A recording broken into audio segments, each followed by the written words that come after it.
Bienvenidos a la primera actividad del semestre del programa de Historia. Mi nombre es Juan Hernández, coordinador del programa de Historia de la Universidad de Puerto Rico. Hoy empezamos con la primera presentación de nuestra serie Nota al Cárcel. Nota al Cárcel es una convocatoria abierta durante todo el año académico para que estudiantes graduados y profesores puedan presentar tanto trabajos culminados como trabajos en proceso. Tenemos a una de nuestras estudiantes doctorales, Carmen Oribe, que va a estar presentando lo que estaba haciendo en los últimos meses, especialmente desde el semestre pasado. Así que los dejo con Wendy Cosme, estudiante doctoral también de Historia, que va entonces a presentar a Carmen y va a moderar la sesión. Buenos días y gracias por estar aquí. Carmen Oribe de la Rosa es licenciada en Arqueología y en Historia Antigua de la Universidad de Valladolid. Tiene una maestría en Historia de la Universidad de Puerto Rico, cuya tesis defendió hace un año.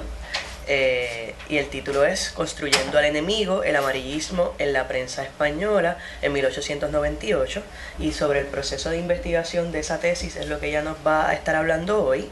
Y actualmente, como ya dijo Juan, es estudiante de segundo año en el programa doctoral de la Universidad de Puerto Rico en Historia. Pues nada, muchas gracias. Buenos días a todos. Muchas gracias por la oportunidad. Me gustaría compartir con todos vosotros el proceso de mi tesis de maestría. Me gustaría hablaros del tema, cómo llegué a ese tema, cómo escogí el tema, después lo que fue en sí la investigación y por último, bueno, pues el proceso de redacción, bueno, 4 cosas, ¿no? Respecto a la elección del tema, cuando yo llegué aquí, yo venía de España, yo había estudiado historia, generalmente, bueno, historia de España, historia europea, no conocía mucho de aquí, entonces me vi abocada, dije, tengo que buscar un tema que tenga que ver con España, pero con Puerto Rico también. Viniendo de historia antigua, de arqueología, lo más reciente que yo llegaba era siglo XIX, así que dije, bueno, tiene que ser el 98.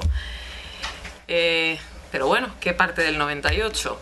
Y recuerdo que en la clase de metodología vinimos aquí precisamente al Centro de Investigaciones Históricas a tomar un taller precisamente sobre fuentes y sobre investigación.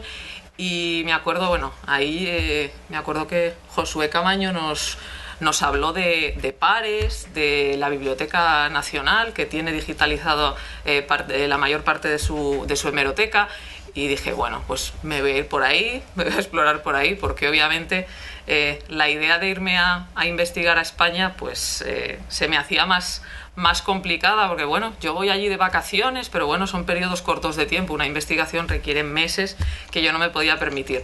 Entonces, pues nada, empecé a buscar y cuando descubrí la hemeroteca de la Biblioteca Nacional de España, que está totalmente digitalizada, dije, esto es lo mío. Y ahí encontré mi tema.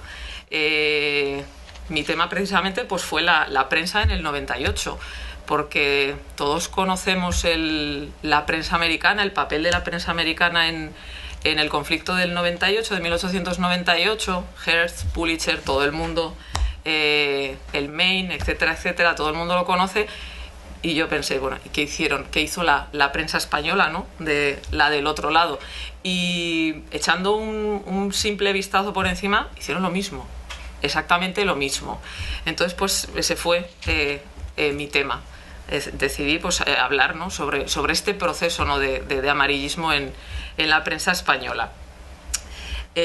Cuando empecé respecto a la investigación, esto es el tema que bueno, encontré un tema que me motivaba, que me gustaba y sobre todo que es muy importante para un tema de tesis que tenga fuentes y que sean accesibles, porque es que si no, el mejor tema sin fuentes se cae, o sea, es el requisito principal. Y bueno, yo en este caso pues lo encontré, tenía acceso a todos los periódicos desde mi casa en la computadora, así que resultaba conveniente y accesible. Respecto al tema de investigación, bueno, pues trabajar con la prensa para mí es apasionante. Tiene muchísimas posibilidades, pero bueno, también tiene sus contras, como si dijéramos.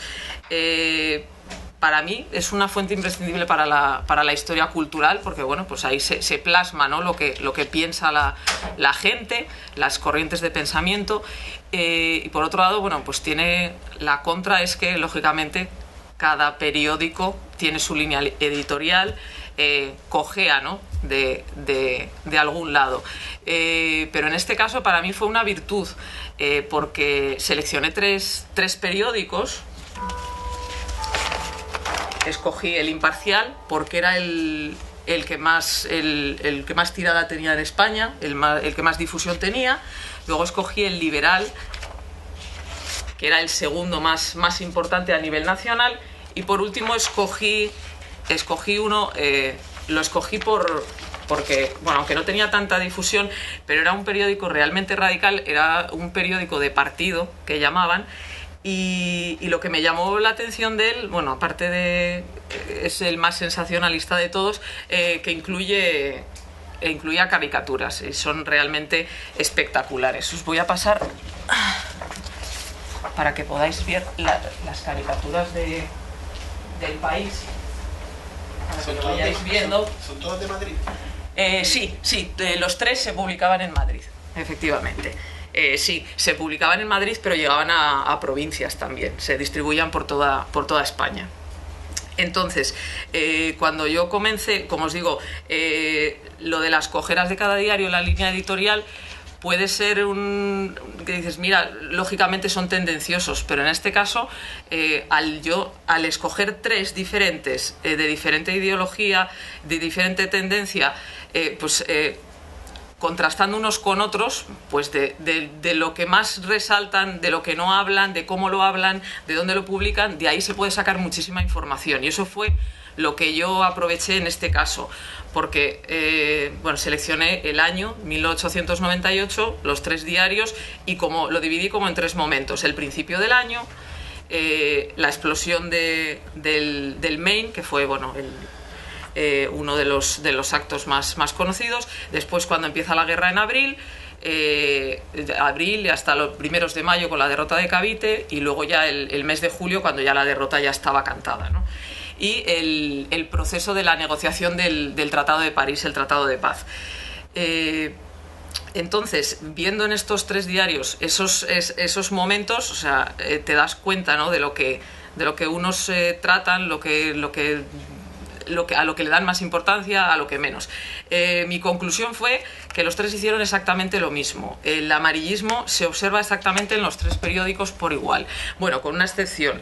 Os voy a hablar primero de un poco de cada periódico. El Imparcial era un diario afecto, ¿no?, a lo que era el régimen de la Restauración. El Liberal era un diario republicano bastante moderado, y luego El País era un diario republicano radical. El Imparcial, su estrategia, ¿a qué obedecía? Bueno, pues la estrategia del Imparcial obedece en un principio a su intento de preservar el régimen de la Restauración, que estaba cuestionado, porque en esos momentos en España lo que había era una regente que encima era extranjera. El futuro rey, Alfonso XIII, todavía era un niño, y bueno, pues se cuestionaba, ¿no?, este régimen y el sistema de turnista, ¿no? El Liberal, por su parte, el Liberal, digo que era moderado porque al principio resulta más moderado, porque el Liberal era un diario autonomista. Entonces, en un primer momento, los meses de enero, febrero, hasta que se conoce el resultado del informe del Maine, son bastante moderados, ya van a la calma, porque lo que querían era que cuajara el régimen autonomista, que exactamente empieza en Cuba el 1 de enero, y que decían, mira, dejadles actuar, esto es mejor solucionarlo por las buenas, no queremos guerra, etcétera, etcétera. Después del informe del Maine, cuando ya lo ven todo perdido, hacen exactamente lo mismo, o sea, se lanzan también en tromba, con patriotismo, con unas soflamas increíbles, etcétera, etcétera. ¿Y por qué? Bueno, pues un diario republicano, lo que querían era, igual que El País, que también era un diario republicano, lo que querían era que cayera el régimen monárquico de la Restauración. Siempre pensaron, y de hecho es que lo mencionan incluso en sus propias páginas, que la derrota, que estaba cantada, o sea, que es que los tres diarios sabían obviamente que España no tenía nada que hacer en el conflicto y que la derrota iba a ser tremenda, ¿no? Los diarios republicanos en lo que confían es que la derrota arrastrara a la monarquía, por eso siempre echan la culpa de la derrota la cargan en la monarquía, para que, a ver, siguiendo el ejemplo francés, ¿no? Que tras la derrota de Sedan en 1870 cayó el régimen monárquico francés, pues confiaban en que en España sucediera lo mismo. Obviamente no sucedió, pasó todo lo contrario. La apuesta del Imparcial era la contraria, era, bueno, vamos aquí a animar a la gente y para sostener la guerra, porque lógicamente ya llevaban 3 años de guerra con los rebeldes cubanos. Y bueno, pues la gente ya estaba agotada, la economía no iba nada bien, había una gran crisis. En los meses de enero y febrero los periódicos hablan constantemente de motines y problemas motivados por el precio del trigo. Y bueno, la gente estaba virtualmente harta de guerra, y entonces decirles, no, nos vamos a meter todavía en otro conflicto más con una potencia como Estados Unidos, que bueno, aunque en ese momento no se sabía la potencia que era, pero ya se intuía, ¿no? Y sobre todo, más que lo potente que pudiera ser Estados Unidos, es que España no podía hacer frente absolutamente a nadie. Entonces, la apuesta del Imparcial pues era eso, o sea, echar mano del patriotismo para, bueno, pues poder sostener esta guerra, ¿no? Y bueno, pues la apuesta del Imparcial fue la vencedora, porque aunque España obviamente perdió la guerra, la derrota fue horrible, ¿no? Sin paliativos.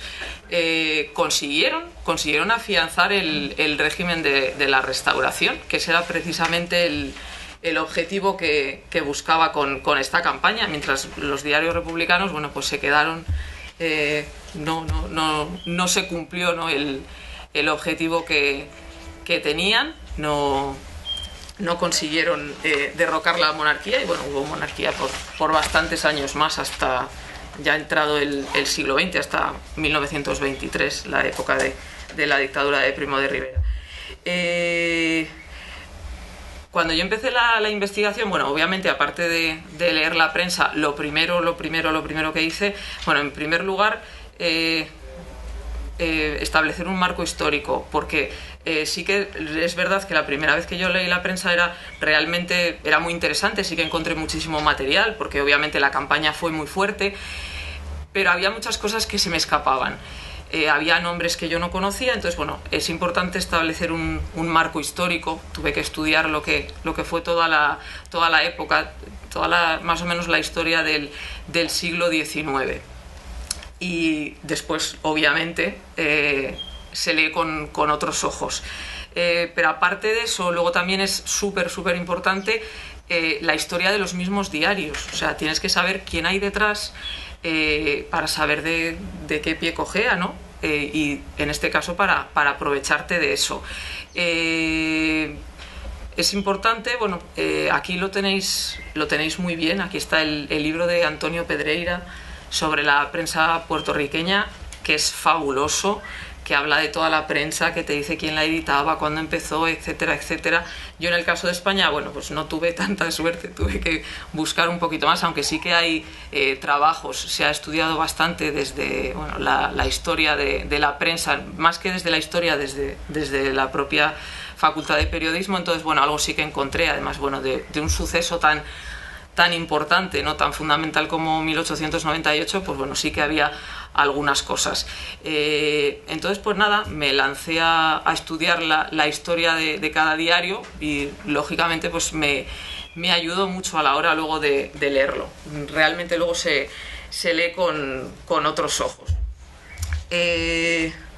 Sobre la redacción, una vez que hice la investigación, no sé si estaréis interesados en algo más sobre lo que es la investigación en sí o el trabajo, pero bueno, después ya de la investigación, el momento de la redacción, bueno, ese fue el momento más más duro, como si dijéramos, ¿no? Lo más complicado, porque uno viene acostumbrada a estar en los cursos graduados, que hay unas fechas, que hay unos requisitos, y aquí estás por tu cuenta, estás tú y el papel en blanco, o la computadora, y bueno, se hace un poco cuesta arriba. Es absolutamente imprescindible tener una disciplina, sentarse en unos periodos determinados y bueno, comenzar a escribir. No te puedes quedar sentado esperando a que vengan las musas, porque ya os digo yo que no vienen. Como dije, pues se comienza con una buena revisión historiográfica, con un marco teórico sólido, con unas buenas fuentes y nada. Y luego, bueno, pues os podría compartir algunas de las cosas que aprendí. Lo primero que aprendí fue que la introducción se hace lo último. Yo empecé por ahí y no sale. Fue un error de novata que, bueno. Después, las conclusiones son súper importantes, fundamentalmente porque básicamente es la presentación que tú utilizas en la defensa de tesis. Básicamente lo que lees son las conclusiones del trabajo, porque es lo que condensa, ¿no?, en sí lo que es la investigación. Y luego lo que me ayudó a mí mucho durante todo el proceso de redacción, yo siempre escribía pensando en el momento de la defensa, de manera que absolutamente todo lo que yo iba escribiendo, si no estaba fundamentado, yo no lo ponía. O sea, todo lo que yo no podía apoyar mediante fuentes, tanto primarias como secundarias, no, o sea, directamente no lo incluí en la tesis. Por último, una cosa que yo tuve que añadir al final, que me sugirieron durante la defensa, y que sí que realmente era necesario para el trabajo, esas hojas que estaban circulando por ahí, realmente no las introduje, no pregunté a tiempo, y son realmente necesarias, porque en una tesis que habla precisamente además que yo escogí precisamente El País por las caricaturas, en un primer borrador no las incluí, no sé, pensé en problemas con los derechos de autor o alguna cosa de esas, no sé, no pregunté en el momento, y lo incluí finalmente en la tesis que entregué, y realmente es necesario.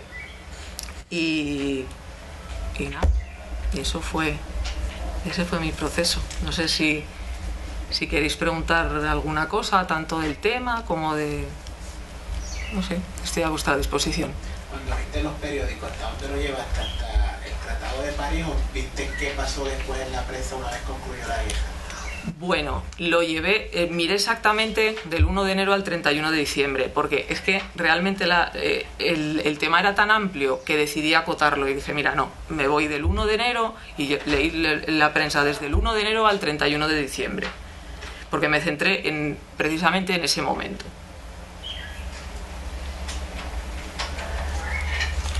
Tengo una pregunta.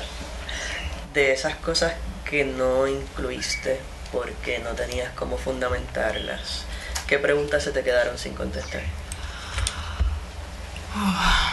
Pues no sé, es que el problema es que el problema es eso, que hay que limitar en algún momento. Por ejemplo, sobre las 3 amenazas, ¿no?, que yo identifiqué que tenía la monarquía en ese momento, me centré lo que era en el nacionalismo, en los nacionalismos periféricos que surgen en el último cuarto del siglo XIX. Pensemos en el nacionalismo, el germen del nacionalismo catalán, el nacionalismo vasco y el nacionalismo gallego, que todavía estaban incipientes, ¿no?, pero que cuestionaban lo que era la unidad, ¿no?, del país, y el centralismo en sí, que el centralismo lo personificaba la corona. Después los carlistas, que también eran un grupo que amenazaba la legitimidad del régimen, porque lógicamente proponían otro rey, que para ellos era más legítimo que, bueno, en este caso encima ni siquiera era una regente, ¿no? Y por último, bueno, pues los republicanos, ¿no?, que siempre estuvieron ahí. Tengamos en cuenta que, bueno, la República 1871 dura 11 meses, pero bueno, estaba todavía reciente, había muchos políticos no activos, había habido bastantes conspiraciones y bueno, de estos tres grupos igual sí que me hubiera gustado profundizar un poco más, pero es que ya el tiempo no daba para más, eso era otro trabajo, francamente. Eso sí que me hubiera gustado igual un poco más, ahondar un poco más en eso. O sea que es un trabajo pendiente. Bueno, sí, para algún momento. Yo tengo otra pregunta, pero ¿hay alguna otra pregunta? Sí. Pienso un poco más que hay estudiantes del curso de Historia de España. Primero, gracias por también un poco dar una idea sobre cómo se puede hacer una investigación o distintas pautas, que me parece importante que lo escuchen. Si podrías un poquito brevemente desarrollar ese contexto, el contexto convulso del 98, un contexto convulso en España, pero un contexto convulso también para los lugares donde afectó el 98, me refiero a Estados Unidos, pero me refiero sobre todo, por centrarlo en el área Caribe, Cuba, Puerto Rico. Eso por un lado.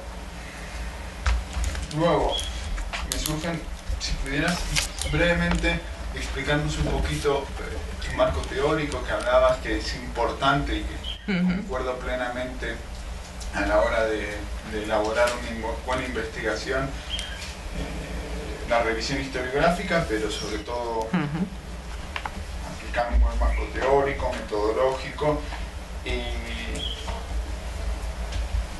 98 en sí, acabas de hablar de centralismo corona, problema de los nacionalismos periféricos, republicanismo, el carlismo, como problema latente en todo el siglo XIX e incluso hasta la guerra civil. ¿Qué pasa o qué podemos decir también de otro tipo de problemas que a lo mejor no atacaban directamente a la corona, pero que surge como otro ataque a ese orden constitucional o como disputa con ese orden constitucional, como puedan ser movimientos sociales, como pueda ser tránsito del siglo, es esa supuesta violencia anarquista, digo supuesta como queremos definirla, ¿no? En la prensa también se vinculaba o se decía algo de esto, lo que puedas recordar. Ok, pues sobre la primera, el contexto histórico, yo lo ligué fundamentalmente a estos tres grupos de disidencia que aparecen. Entonces, comencé desde principios del siglo, bueno, desde 1888, desde la guerra de independencia, es cuando empiezan a aparecer estas tensiones, para mí, en el siglo XIX, entre un modelo que se quiere abandonar, que es el absolutismo, ¿no? Que se niega, ¿no?, a desaparecer. Y para mí, yo lo que identifiqué es que estos grupos provienen precisamente de esas tensiones entre el absolutismo y lo que es el liberalismo, ¿no?, que se intenta implantar. Y ya desde 1808, con la llegada de los franceses, que traen el liberalismo, ¿no?, esa reacción, esa vuelta al absolutismo con Fernando VII en 1812, todo eso se va arrastrando a lo largo del siglo. Entonces es esa pugna, y principalmente mi marco histórico se centró ahí, ¿no?, en esa pugna a lo largo de todo el siglo entre el absolutismo y el liberalismo, que se ve pues en 1808, se ve a la muerte de Fernando VII, con las guerras carlistas y luego, bueno, pues con el republicanismo. De ahí que yo identificara, ¿no?, esos tres. Había muchos más problemas, obviamente, pero me centré precisamente en esos tres porque fueron los que me resultaron a mí más interesantes cuando yo comencé a estudiar la historia del siglo XIX, a mí siempre me había parecido muy árida porque realmente es muy compleja, pues realmente lo que vi fue eso, ¿no? Ese choque y en eso fue en lo que me centré. Claro que había muchos más problemas y muchas más situaciones. En la prensa se pude identificar las tres perfectamente. De los anarquistas todavía no aparece nada en lo que yo miré en estos tres diarios. De los anarquistas todavía no se mencionaba nada. Se menciona bastante pues, a los republicanos, que aunque no eran un peligro, y es lo curioso, que los republicanos y los carlistas, aunque no eran un peligro real, o sea, de hecho no pudieron hacer nunca nada, pero era una amenaza latente que siempre estaba ahí, ¿no? Entonces, ellos sí que aparecen bastante, pero los anarquistas no aparecen mencionados en ningún momento. Sobre el marco teórico, pues el marco teórico que yo utilicé fue fundamentalmente Chartier y la representación, porque para mí, bueno, pues como se plasma en el título, construyendo al enemigo, realmente lo que hacen estos diarios, aparte dentro de su labor patriótica y su amarillismo, es realmente construir un enemigo, ¿no? Es una representación, algo creado por ellos, ¿no? La realidad es que, bueno, pues Estados Unidos tampoco no era tan conocido, y para tener un enemigo, ¿no? Tienes que conocerlo. Entonces, pues es lo que identifiqué, ¿no? En este trabajo, ¿no? Ese proceso de construcción por medio de una representación, ¿no? Ese ellos y nosotros, una división total. España es el idealismo, el espíritu, Estados Unidos es el materialismo, es todo lo malo, con lo cual, bueno, el enfrentamiento es inevitable. Y así, pues poder arrastrar un poco a lo que era la opinión pública, que en Estados Unidos era, pues eso se hizo para introducir un poco, ¿no? Este imperialismo, ¿no? que van desarrollando a partir de aquí. Y en España, pues para que, bueno, la gente apoyara la guerra. No sé si he respondido a tu pregunta.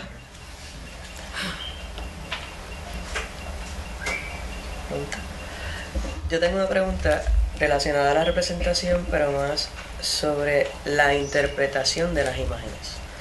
Porque, ¿verdad? Sabemos que hay una diversidad de fuentes que podemos utilizar. En la disciplina, en ocasiones estamos un poco más acostumbrados al texto que a la imagen. Y quería saber, dentro de ese marco teórico, si utilizaste algún tipo de teoría específicamente para trabajar con imágenes, o cómo fue que interpretaste esas imágenes. Bueno, respecto a las imágenes, la verdad es que encontré en varias fuentes, sí que hablan de, por ejemplo, Balfour, me estoy acordando ahora, sí que identificaba, ¿no? esos tipos que se establecen.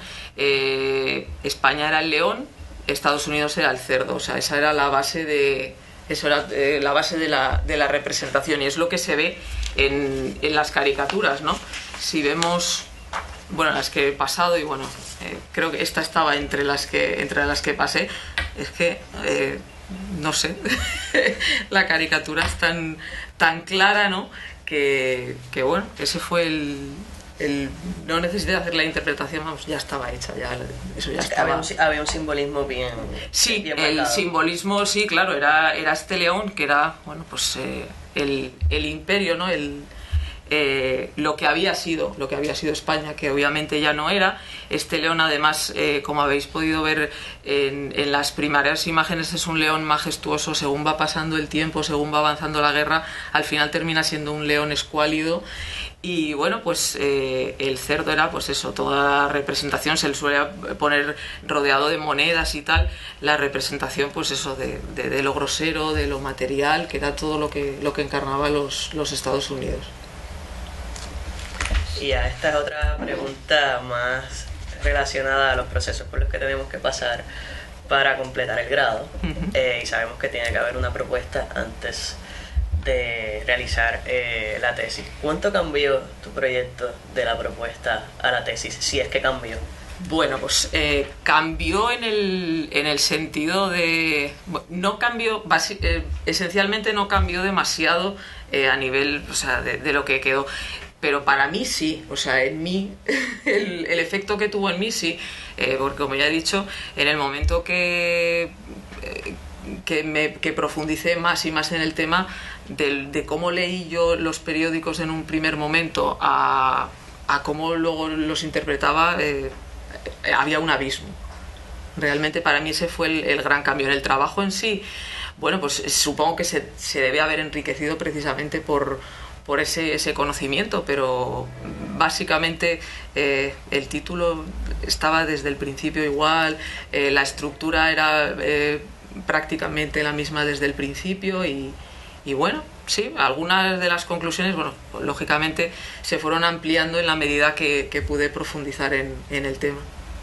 Te pregunto porque hay personas que se topan con fuentes completamente distintas a las que habían propuesto inicialmente y eso pues le da un giro a su trabajo. Pues era mi curiosidad, Sí, específicamente en los procesos de selección de los periódicos. No, en mi caso, desde el principio seleccioné estos 3 diarios y estuve con ellos hasta el final. Bueno, como mencionaba Juan al principio, la idea de tener estas conversaciones entre estudiantes es básicamente uno para ir eliminando los temores que podamos tener sobre los procesos de redacción y creación de trabajos de historia, pero también para que podamos tener conversaciones entre pares y que sepamos de qué están investigando nuestros compañeros y que eso amplíe las posibilidades de nosotros también investigar, que podamos compartir referencias bibliográficas. En el caso de Carmen, cómo ella pudo realizar entonces una tesis utilizando fuentes primarias, pero que fueron un archivo digital, que no tuvo que trasladarse en ningún momento, ¿verdad? No. En ningún momento a España para poder hacer esta investigación. Y bueno, y también por si alguno de ustedes pues tiene una duda o quisiera, por ejemplo, aportar a su trabajo o generarle una pregunta adicional que termine siendo tu propuesta de investigación de tesis doctoral, no sé. No. Pero la idea también es una invitación a los que vienen a la actividad, que también sientan la necesidad o también que vean que hay una apertura a que conversemos sobre lo que estamos haciendo, porque la intención es crear comunidad académica entre historiadores, estudiantes de historia. No sé si hay alguna otra pregunta. La idea es que las conversaciones no sean tan extensas, así que Carmen, hiciste el tiempo que tenías que hacer, tranquila. Que era su preocupación. Si no hay ninguna otra pregunta, pues podemos cerrar hasta aquí, o si quieren hablar con Carmen un ratito aparte, porque no se atreven a hacer la pregunta públicamente, pues también. Así que muchas gracias por estar aquí y nos vemos la próxima.